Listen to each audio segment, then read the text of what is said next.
로마서 돌아보기 오늘 마지막 날입니다. 음, 지난 하여튼 시간 내내 어, 함께 호응해 주시고 어줍지 않은 말씀을 이렇게 들어주셔서 정말 감사합니다. 오늘은 이제 마지막입니다. 제목은 우리를 구원해 주신 분을 따라서 서로 환대하라, 이런 제목을 가지고 교통하겠습니다. 15장 1절서부터 6절까지 본문을 읽어보겠습니다. 우리 강한 사람들은 연약한 사람들의 약점을 받아주고 우리 자신을 기쁘게 하지 말아야 합니다. 우리 각 사람은 이웃의 유익을 위하여 그들을 기쁘게 하고 그들을 세워 주어야 합니다. 여러분도 알다시피 메시아는 자신을 기쁘게 하지 않으셨습니다. 도리어 성경에 기록된 대로 주를 비방한 자들의 비방이 내게 미쳤다 함과 같습니다.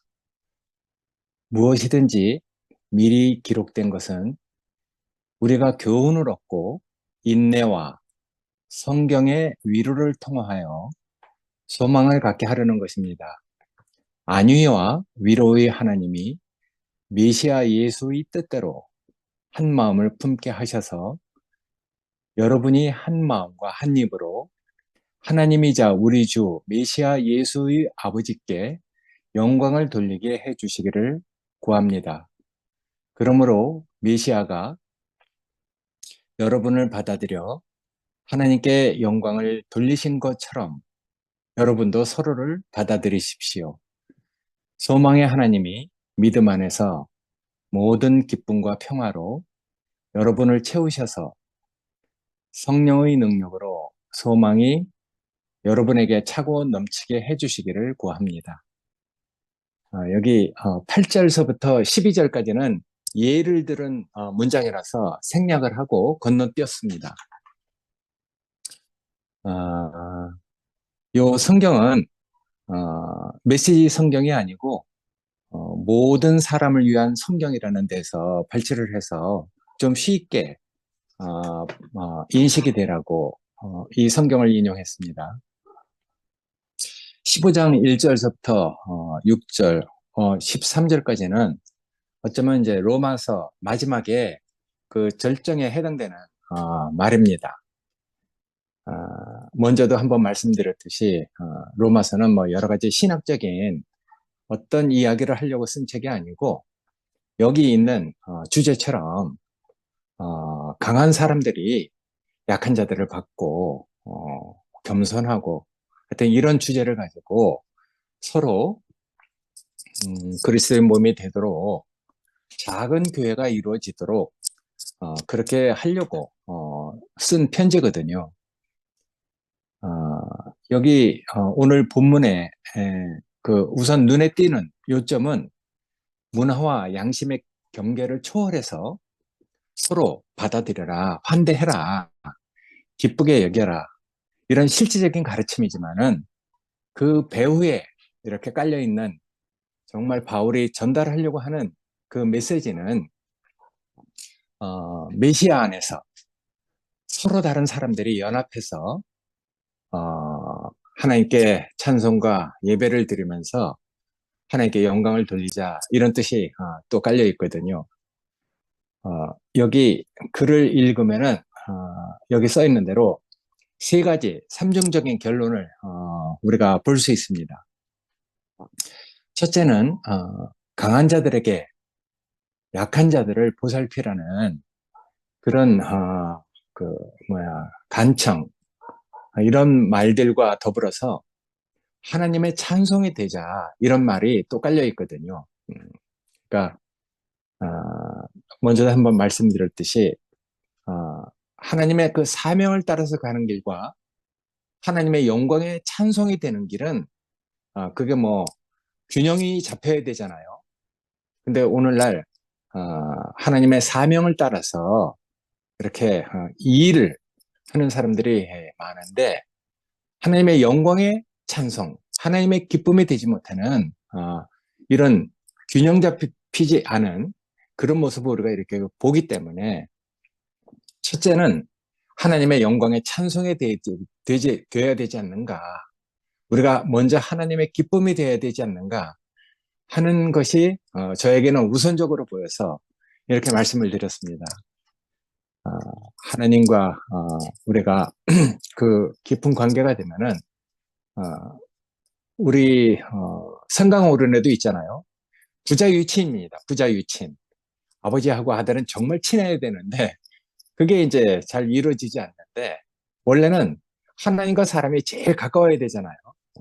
그래서 아들을 볼 때 정말 기쁘고 아들은 또 아버지가 그렇게 존경스럽고 따르는 이런 것이 가장 정상적인 것이죠. 그래서 우리가 하나님의 그 피조물로서 하나님의 찬송이 되는 하나님의 아들이 되고 세상에서 우리가 정말 이런 사람들을 봐라. 이는 내 사랑하는 자고 내 기뻐하는 자니 너희는 저의 말을 들으라 하는 그런 아들이 우리에게 보여주는 정말 아버지의 그 마음 그것이 우리를 이렇게 충분히 적셨기 때문에 그게 이제 기름 부음이잖아요. 그런 것 때문에 우리가 이제 이렇게 구원을 얻고 감사를 누리고 하나님께 영광을 돌리는 이런 이제 존재가 된 것이죠. 여기 두 번째는 12장에서 확인할 수 있는 것처럼 겸손을 얘기하고 있습니다. 내게 주신 은혜로 말미암아 너희 각 사람에게 말하노니 마땅히 생각할 그 이상의 생각을 품지 말아라. 오직 하나님께서 각 사람에게 나눠주신 믿음의 분량대로 지혜롭게 생각하라. 이렇게 얘기했습니다. 이걸 우리의 몸으로 생각하면은 우리의 몸이 어느 게 귀하고 어느 것이 귀하지 않고가 어디 있겠습니까? 다 귀한 것처럼 그리스도 몸 안에 있는 이 형제들은 우리가 택해서 부른 것이 아니잖아요.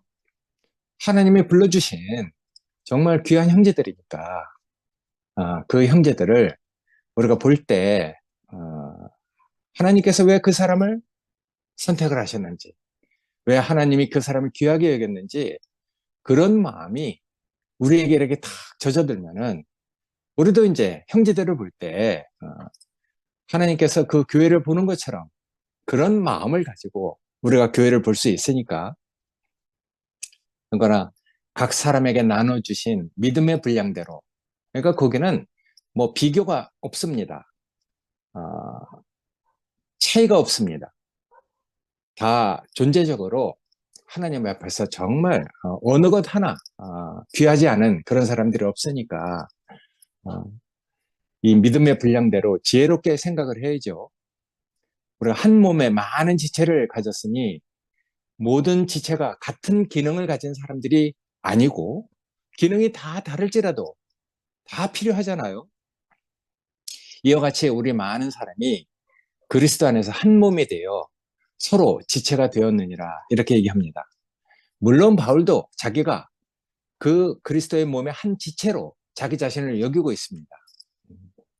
세 번째는 여기 12장에서 예배와 찬송의 그 문을 이렇게 딱 열어놨잖아요.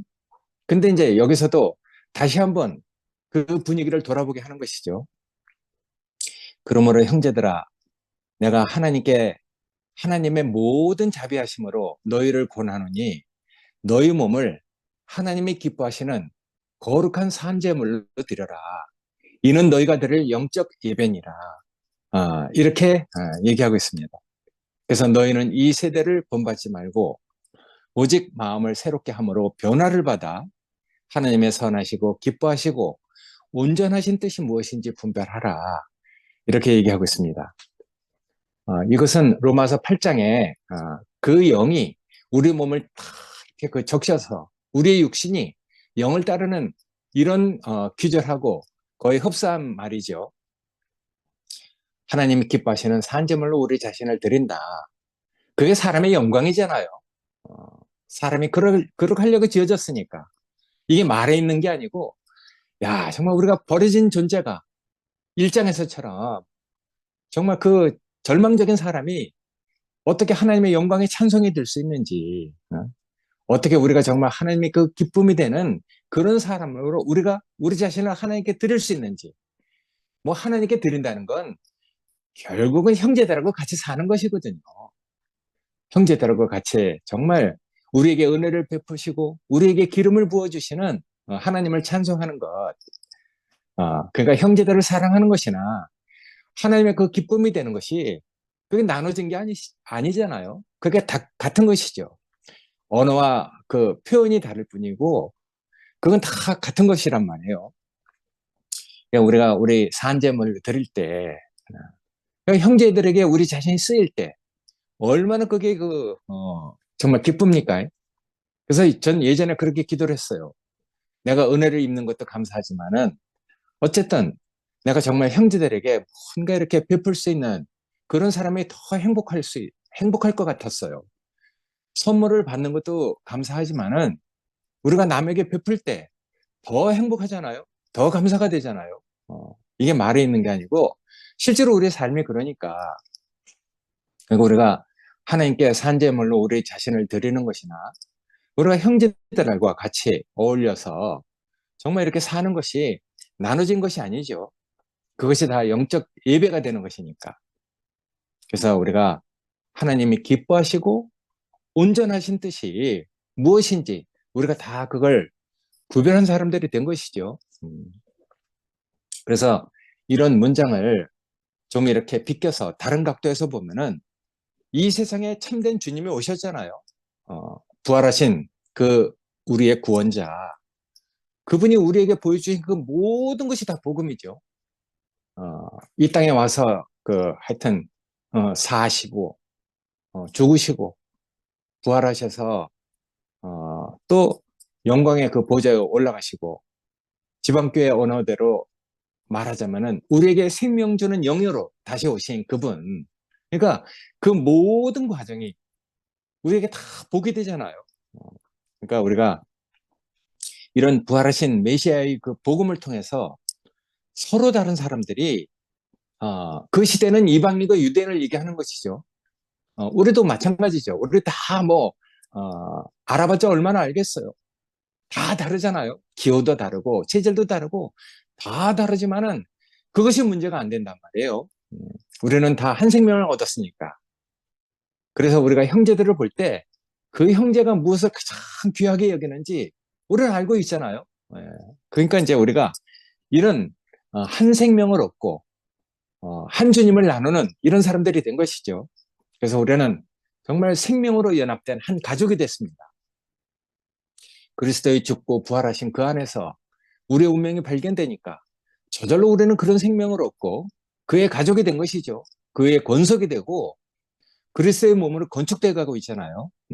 그래서 하나님이 정말 우리의 그 믿음의 선진들에게 신실하게 약속하신 그 약속이 우리에게도 여전히 이렇게 이렇게 흘러왔구나 하는 것을 우리 자신들이 증명할 수 있으니까 그게 정말 감사한 일이잖아요. 우리가 이런 성경에서 얘기하는 하나님의 그 신실한 언약이 우리에게까지 흘러와서 우리가 그런 생명을 얻고 이렇게 교회를 이루고 살아간다는 것, 그게 정말 우리에게는 구원이죠. 그게 우리에게는 영생이죠. 그래서 우리가 이런 가운데서 서로 다르지만은 우리가 서로 다 이렇게 아끼고 내가 내 몸을 위하는 것처럼 내가 내 몸을 보살피는 것처럼 우리가 그렇게 살고 있단 말이에요. 그러니까 우리가 뭐 구체적으로 뭘 해서가 아니라 우리 마음이 그렇다는 것이잖아요. 그리고 또 자기 된 만큼 다 합니다. 그래서 우리가 다 알지 못하지만은 다 하여튼 나중에 그 아름다운 형제들의 그 선행이 우리에게 들려올 때 다 감동이 되잖아요. 그러니까 다 자기만큼 하는 것이죠. 지금 형제들은 오른손이 하는 걸 왼손이 모르게 하고 왼손이 하는 것을 오른손이 모르는 그런 하나님에게 받은 은혜를 자기만큼 충분히 자기하고 관계된 사람들을 통해서 나누고 있단 말이에요. 그러니까 우리가 이런 것들이 정말 감사가 되는 것이잖아요. 그래서 서로 다른 사람을 받는 이런 강력한 울림이 우리가 여태까지 그 로마서를 보아오면서 이렇게 그 쭉 써 있잖아요. 14장에도 있지만은 5장 6절부터 8절까지도 있어요. 여기 이제 이렇게 그 본문을 보면은 이게 어휘는 다르지만은 사실은 같은 내용이잖아요. 어, 그러니까 우리가 약간의 그 문해력과 이해력만 있으면은 이게 다 같은 말이라는 것을 우리가 다 이해할 수 있단 말이에요. 14장 말이나 5장 6절 말이 사실은 다 같은 말이죠. 다른 사람을 받는 그런 울림, 믿음이 연약한 자를 너희가 받되 그 의견을 비판하지 말아라. 어떤 사람은 모든 것을 먹을 만한 믿음이 있고 믿음이 연약한 자는 부드러운 것만 먹느니라. 먹는 자는 먹지 않는 자를 업신여기지 말고 먹지 않는 자는 먹는 자를 비판하지 말아라. 이는 하나님이 그 사람을 다 받으셨습니다. 이렇게 얘기합니다. 그래서 하나님이 그 사람을 어떻게 받았는지 이런 것을 우리가 알고 있다면은 우리가 죄인 되었을 때 그분이 우리를 위해서 죽으셨다는 사실이 참 연결이 되잖아요. 어, 그래서 우리가 아직 연약할 때 기약대로 그리스도께서 경건하지 않은 우리를 위하여 죽으셨도다. 의인을 위하여 죽는 사람을 찾기는 쉽지 않지만은 선인을 위하여 용감히 죽는 자는 간혹 있다. 그러나 우리가 죄인 되었을 때 그리스도가 우리를 위하여 죽으심으로 하나님께서 우리에 대한 자기의 사랑을 분명하게 나타냈다. 이렇게 얘기하고 있어요. 그러니까 그리스도가 우리를 위해서 죽으시기까지 우리를 받으신 것처럼 여기 믿음이 연약한 자를 업신여기지 않고 서로 다 비판하지 않는 이런 그 받는 문제 이런 것들이 이렇게 다 서로 다 연결되어 있는 것이죠. 그래서 우리가 우리의 구원을 위해서 오신 구원자 메시아께서 하신 일 때문에 우리가 다 이렇게 연합해서 하나님을 찬양하는 모습을 가지고 있단 말이에요. 우리가 어떻게 이렇게 됐습니까? 로마서 1장에서 시작할 때는 정말 절망적인 상태잖아요. 돌이켜보면은 그런 절망적인 그 상태에 있는 사람들이 어떻게 이렇게 그리스도의 몸을 이뤄서 서로가 서로를 받는 이런 성숙한 사람들이 됐는지, 그러니까 로마서 그 편지가 쓰여져 있는 그것을 우리가 쭉 읽으면서 우리 일생이 거기 다 녹아져 있잖아요. 하나님께 이끌려와서 우리가 정말 많은 과정을 거쳐서 절망적인 데서 우리가 하나님을 찬송하는 데까지 이르르는, 응? 그러니까 우리가 이런 형제들을 보면 얼마나 감동이 됩니까? 이번에 현우가 와서 쭉 자기의 정말 주님을 만나서 많은 고난을 거치고 이렇게 그 온 자기 일생을 쭉 얘기하는데 우리하고 이렇게 겹쳐지잖아요. 얼마나 정말 구구절절히 그 목마름과 가난함을 얘기하는지 정말 낯설지 않았어요. 바로 내가 그렇게 목마르고 간절했었는데 그런 것이 같이 이렇게 느껴지니까 우리가 다 정말 한 생명을 가진 그런 것을 우리 서로 다 이렇게 그 증거하고 있잖아요. 그러니까 우리가 이런 사람들이 된 것을 뒤돌아보면은 그런 실패에서부터 우리가 어떻게 이렇게 하나님을 찬송하는 이런 데까지 옮겨진 사람이 되는지 정말 놀랍죠. 하나님 하시는 일이 정말 기이하잖아요. 우리가 다 그런 옛사람, 그런 실패 가운데 있었던 사람이죠.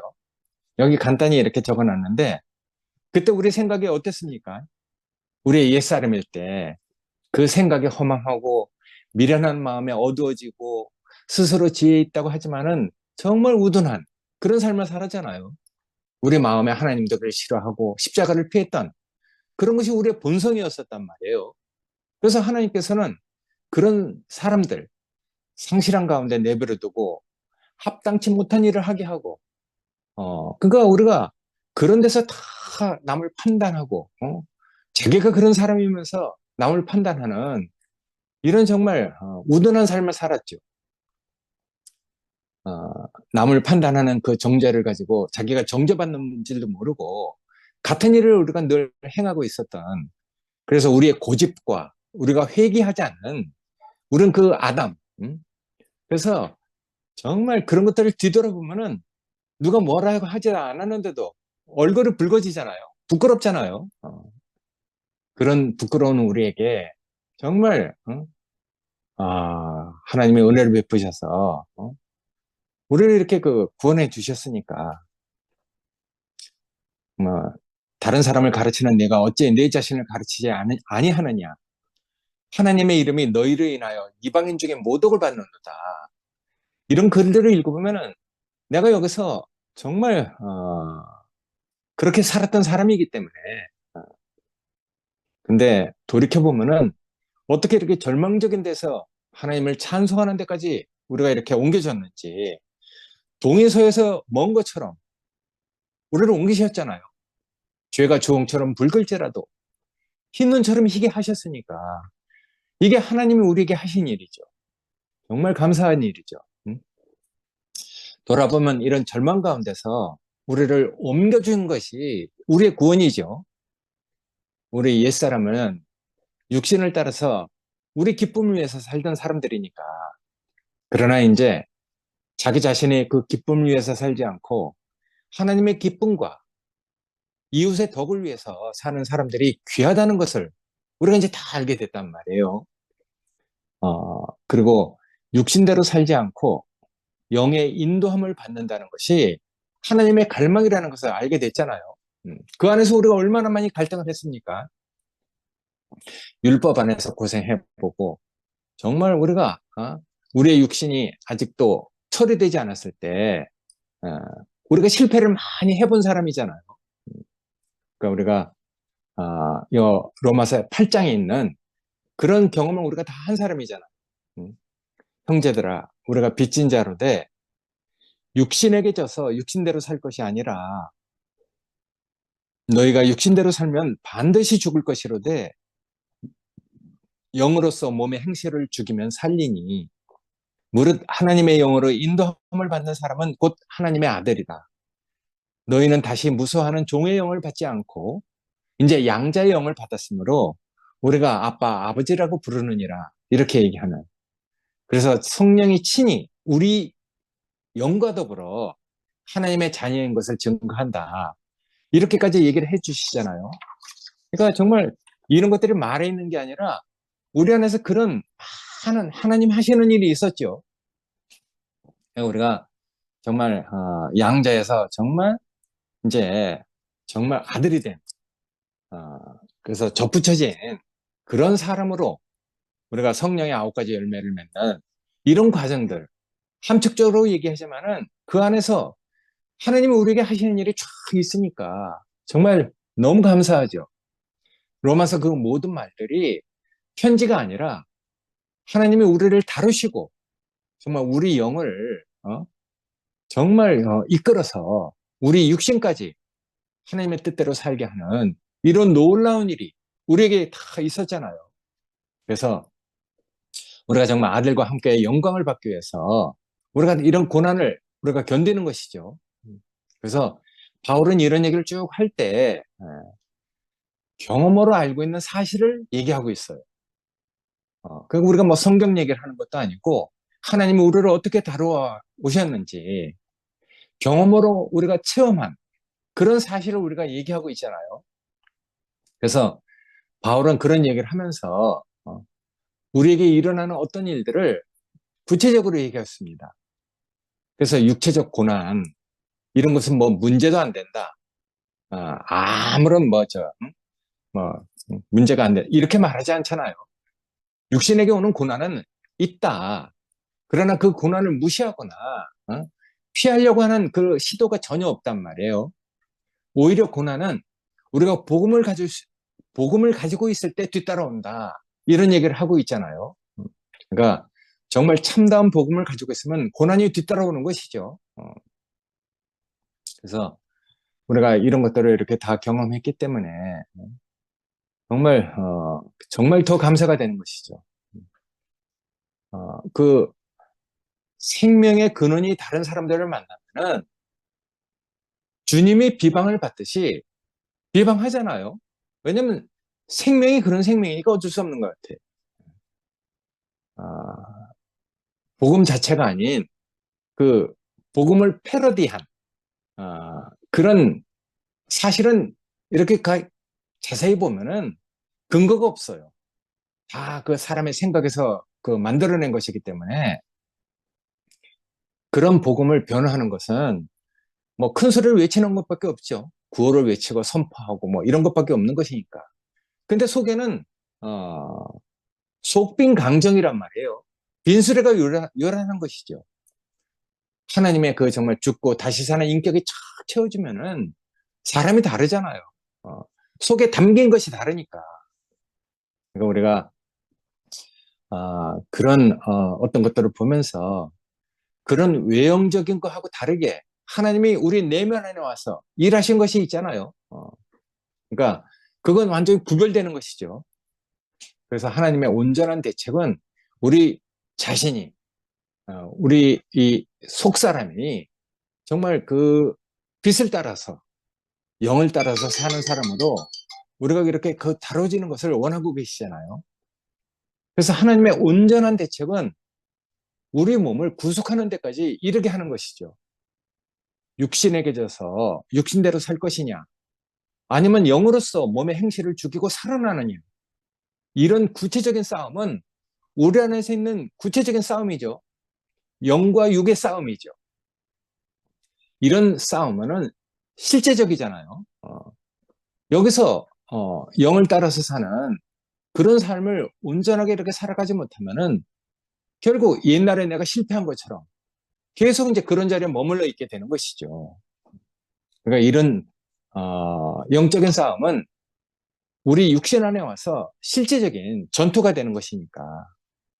그래서 주님의 말씀은 하여튼 우리 관절과 골수를 찔러 쪼개기까지 하니까 육신의 기능과 육신의 본성 그걸 관절과 골수를 얘기하잖아요.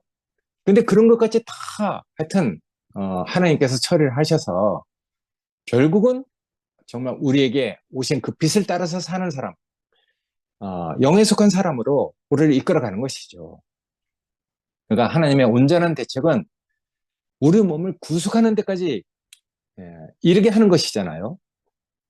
그러니까 몸을 구속한다는 말은 종으로 팔려갔던 우리 영혼뿐만 아니라 우리 육체까지도 그건 마지막의 구원은 우리의 육체가 구원되는 것이죠.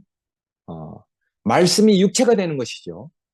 그러니까 우리 육체까지도 하나님께서 다시 사오시겠다. 그런 뜻이잖아요. 값을 주고 다시 찾아오시겠다. 그런 말이죠. 어떻게 우리 몸까지 구속이 됩니까? 그 영의 도우심으로, 그 영의 강구하심으로 그런 일들이 이루어질 것이라고 얘기를 하고 있어요. 그러니까 죽었다가 다시 사신 그 영이 우리 안에 들어와서 간구하시니까 반드시 그런 일이 이루어질 것이라고 얘기하고 있거든요. 죽은 자 가운데서 다시 살아난 그분이 우리 안에 와서 우리를 돕고 있기 때문에 반드시 우리는 그렇게 될 것이라고 얘기를 하고 있습니다. 그래서 그런 목적을 두신 그분의 갈망과 간구하심이 절대적이기 때문에 우리 안에서 그것이 반드시 성취된다고 얘기하고 있잖아요.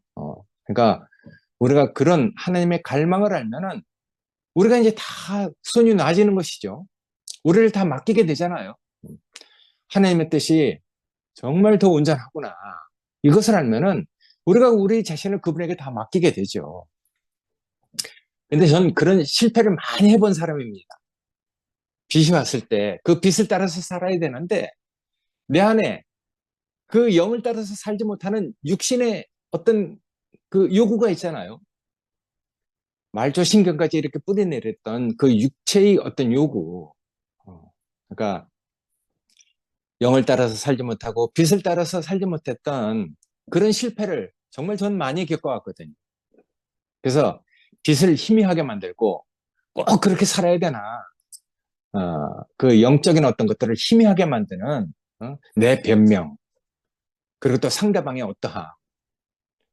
그런 것들이 다 사실은 지금 돌이켜보면은 나를 지키려고 십자가를 피하려고 하는 그런 내 속에 있는 그 속성들이었죠.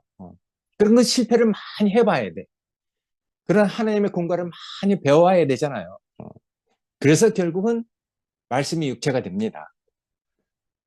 그분이 기어코 어떤 사람에게 뜻을 두신 것은 우리하고 상관없이 그분이 이루어 가시니까.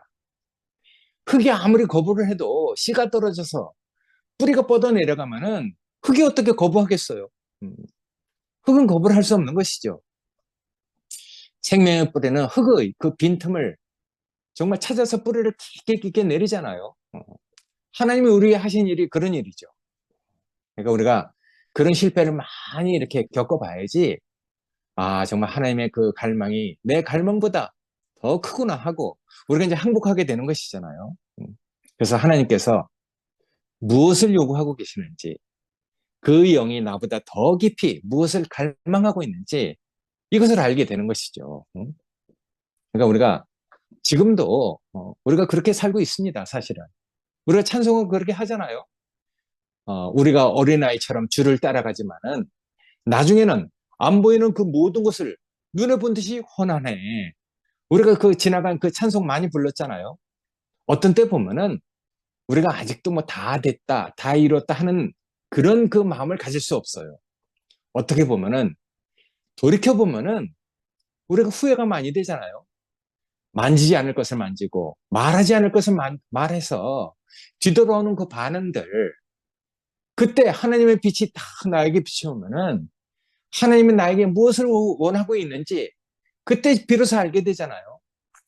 새벽별처럼 떠오르고 생각나게 하시는 그 주님이 우리를 또 다른 데로 이끌어 가시니까. 그러니까 우리는 정말 그런 하나님이 우리 안에 와서 끝없이 일을 하시는 것이죠. 하나님은 그러신 분이에요. 나는 이제 죽음을 내보였으니까 이제는 네 문제다. 네가 알아서 해라. 이런 분이 절대로 아니잖아요. 그 영의 강구함을 우리가 이제 다 알게 됐습니다. 그 영은 몸이 있어야 되기 때문에 내 몸에 들어와서 내 몸을 기어코 변화시키고 만다는 것이죠. 그것을 갈망하고 있잖아요. 그분이 그걸 강구하고 있으니까.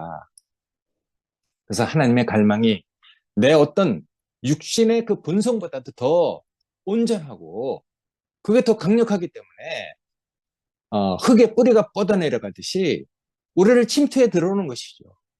우리가 항복 안 할 사람이 어떻겠습니까? 그래서 우리가 그런 것들을 알면은 우리가 이제 우리 자신을 다 이렇게 그분에게 맡겨지게 되니까 우리 손을 놓아지게 되잖아요. 그러니까 우리 자신뿐만 아니라 사실은 교회도 그분이 그렇게 세워가십니다. 요번에 정말 깊게 깨달았는데 교회는 내가 염려한다 그래서 되는 게 아니구나. 그분이 그분의 교회를 그분이 알아서 세워가시는구나 하는 것을 알게 됐어요. 나에게 목적을 두신 하나님께서 성령의 강구하심과 도우심으로 내 육신에 당신의 뜻을 기어코 이루어가듯이 교회도 당신이 건축해 간단 말이에요. 괜히 지난 거 보니까 괜히 내가 걱정했어. 그러니까 에베소서에 있는 말처럼 곧 물로 씻어 말씀으로 깨끗하게 하사 거룩하게 하시고 자기 앞에 영광스러운 교회로 세우사 티나 주름 잡힌 것이 없도록 이런 것들이 없이 거룩하고 흠이 없게 그렇게 건축해 가시잖아요. 그래서 누구든지 언제나 자기 육체를 미워하지 않고 오직 양육하여 보호하기를 그리스도께서 교회의 함과 같으니라. 우리는 그 몸의 지체다. 이런 말을 하고 있잖아요. 그러니까 교회를 세상 앞에 세우려는 그분이 어떤 분인가? 그분이 자기의 신부고 자기와 한 몸이라고 얘기하고 있는 그 교회가 교회를 그분이 어떻게 보시고 있는가? 그걸 나는 또 어떻게 인식하고 있는가? 그런 문제잖아요. 그분이 교회를 어떻게 보고 있는가? 그분은 어떤 분인가? 나는 또 그분을 어떻게 인식하고 있는가? 그런 문제니까. 어, 누구든지 언제나 자기 육체를 미워하는 사람이 없습니다. 어, 자해를 하는 이상한 병에 걸린 사람도 있긴 하죠. 그러나 우리가 이제 그런 비정상적인 것을 얘기하는 게 아니라 정상적인 사람들을 볼 때 다 자기 육체를 아끼고 있잖아요. 잘 가꾸고 보살피듯이 바울은 교회를 볼 때 자기도 교회의 지체라는 생각을 가지고 얘기를 하고 있습니다. 자기도 교회의 한 부분이라고 생각하고 있는 것이죠. 그래서 자기 몸을 돌보면서 내가 이렇게 했으니까 너는 이렇게 해라. 우리가 우리 몸을 돌보면서 그렇게 하는 사람은 없잖아요. 내가 너에게 이렇게 했으니까 너는 그래도 이 정도는 해야 되지 않느냐. 근데 세상은 내가 너에게 이렇게 했는데 네가 어떻게 나한테 그럴 수 있느냐 하면서 다 싸움이 되잖아요. 근데 자기 몸을 돌보는 사람은 그런 사람이 없단 말이에요. 그러니까 자기 몸을 돌보면서 그렇게 하는 사람은 좀 이상한 사람이죠. 그러니까 우리가 몸을 위해서 우리가 뭐 하여튼 몸을 잘 관리할 수 있고 그렇게 하면서 우리가 건강한 몸을 가진 그 자체가 보상이고 축복이잖아요. 그러니까 섬기러 오신 분은 늘 교회를 그렇게 섬기고 있습니다. 근데 교회를 섬기는 그분은 이미 보좌 우편에 앉아 계신 분이죠.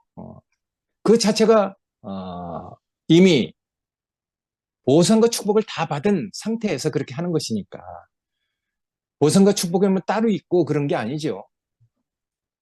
그가 우리가 정말 우리 몸을 돌보는 그 자체가 복이잖아요.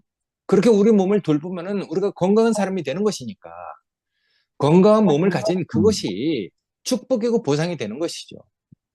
그러니까 우리가 이런 것들을 볼 때 주님이 교회를 어떻게 생각하시고 어떻게 이끌어 왔는지 우리는 우리 자신을 어떻게 정말 잘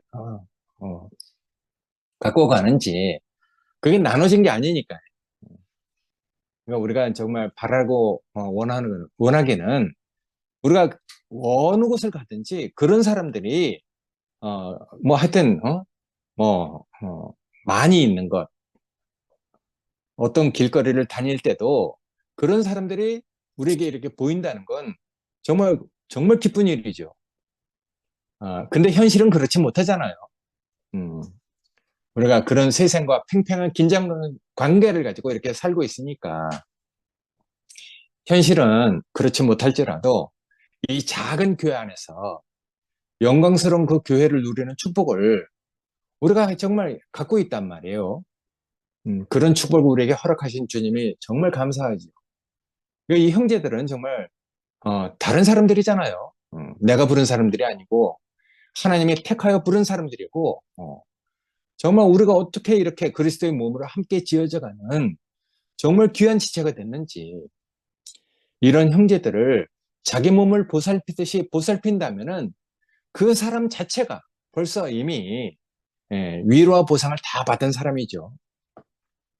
우리가 하여튼 이런 말들을 하고 있지만은 그런 영광스러운 교회를 우리가 지금 현재 형제들 안에서 그걸 누리고 있으니까 하나님이 그런 축복을 우리에게 허락해 주신 것 같아요. 그러니까 이런 교회를 통해서 하나님의 그 경륜을 우리가 알고 하나님이 현재적으로 그 미래에 우리가 이렇게 얻는 보상이 아니죠. 항상 현재적으로 얻는 보상이니까 하여튼 교회를 통해서 하나님이 현재적으로 우리에게 주시는 그 축복을 우리가 다 이렇게 누리고 있다는 것. 그 형제들이 없으면 절대로 누릴 수 없는 것이죠. 이 형제들과 함께 그리스도의 몸을 이루고 살아가는 것이 우리의 구원이라고 다시 한번 이렇게 정말 생각이 들었습니다. 형제들과 이렇게 로마서 돌아보기를 하면서 이런 축복을 다시 한번 어, 교통할 수 있고 누리게 해주셔서 정말 감사합니다. 고맙습니다. 아멘.